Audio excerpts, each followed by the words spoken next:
speaking with Nabilah Islam. She is candidate for Georgia's 7th district in the state Senate. What would you say are some of the lessons that, a lot of times when people end up running for office, there is a huge difference between that first campaign and every campaign that follows thereafter. So what would you say were some of those lessons that you learned running for Congress that you now feel will serve you well running for the state Senate? I would say, not everyone wins on their first try. And you learn more from your losses than you do your wins. That's for sure. So, I think I learned that it's very important, and I couldn't really do this because of COVID, but it's very important to have that hands-on approach and like be in front of people as much as you can. Make sure you knock on doors because that's the number one way to be effective in getting out your message. As we saw, we didn't knock on doors for health reasons because we were in the middle of a pandemic, but Republicans continued to knock on doors. And sure enough, we saw all over the map that Democrats lost everywhere. So I think, and then in the runoff, we made sure to knock on doors to elect Warnock and Ossoff. So that's something that we're going to make sure that we do safely, of course.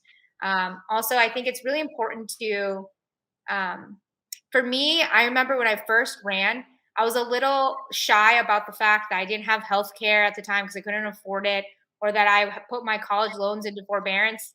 And because I wanted to seem like I was like this well put together candidate, which I am, but it was kind of like, it was hard to talk about my vulnerabilities. But I remember once I did, that's when people started to connect with my message because they felt like they could relate to me.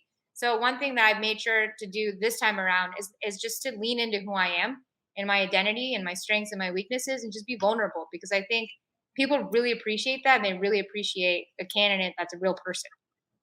Oh, they definitely do. 1000%. Obviously, this is going to be, as we mentioned, as soon as you came on, Georgia is going to be one of the center stage states this year, along with Pennsylvania and maybe one other.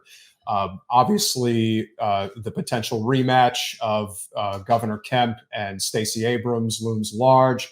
Obviously, there's a wrinkle here because, I really don't like that Brian Kemp guy. I totally like Mr. Perdue. And of course, but we have to do a shout out to Michael Owens. Yes. If we're talking Georgia. Well, elections, but on the GOP side, it's going to be very interesting because they're having a primary, and that's not something that I think anybody more or less anticipated. And then on the Democratic side, obviously, it's not just Stacey Abrams. It's also Senator Warnock, who is running for re-election right now. And our friend of the show, Michael Owens, is running for Secretary of State. So it seems like there's very pleasing. This very big coalition potentially could be working in concert to continue the trend of a more progressive future in Georgia. Have you had communication with some of the other candidates? And is that more or less the consensus that you see? Because even though it looks like it's certainly going to be a red wave year, Georgia could potentially buck the trend. What are your thoughts on that? So I think Georgia will buck the trend like we did last time. This is a state that's really energized, organized. Anyways, and we're really on the ball here about making sure we're reaching out to voters, registering voters. There's a lot of energy here, and we also have like a large. Like, for example, my parents came to this country in the 70s and 80s, but now it's like my generation coming to age. We're now voting, we're organizing. And so I feel like, I'm hoping to see, I think that we will have a Democratic governor, Stacey Abrams, come this November. And then I'm hopeful to see that we flip some of these down ballot races. Secretary of State, that's an exciting one.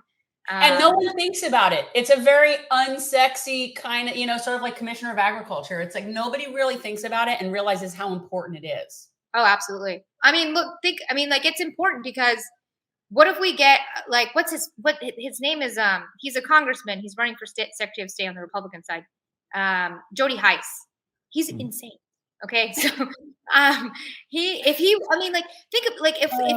comes to the point where Georgia's again super close in a presidential election, we could have a Secretary of State that, goes the other way and says, oh, well, all these ballots are fraud, and try to, flip the state for Donald Trump if he runs for, president again, which maybe he will. But it's going to happen. Yeah, we saw a very similar situation here with a friend of ours, Sheila Sherfilos. I said it right. Sherfilis McCormick, who just won the open seat in Florida's 20th congressional district. And the gentleman that she ran against, who was the Libertarian Republican who ran, he lost by 59 points and is claiming voter fraud. So it's like, he hasn't conceded. He hasn't conceded. He lost by 59 points, and he won't concede. And I keep saying that the more that the issues of the past, whether it was what happened in the primary with Bernie in 2016, whether it was what happened in the general election last year, the more people lose faith in our institute of elections. People get away with that. Yeah, it's a big problem. And that's why we really have to nip it in the butt quick. Well, it's not going to happen with this voter protection law. So. No, but Georgia is definitely going to be a very interesting state this year. And like I said, Georgia's interesting every year. Georgia's just interesting. By the way, everybody who comes on here as a candidate from Georgia officially gets a little peach above their head. I cannot contain myself with that. I'm sorry. You got the peach design. We're the middle of the political universe. Thanks for watching. If you want to support our mission to transform politics into service, please like this video, subscribe, follow us on social media, and consider joining our Patreon, where you'll get early access to our interviews as well as other exclusive content. Links are in the description. Peace out.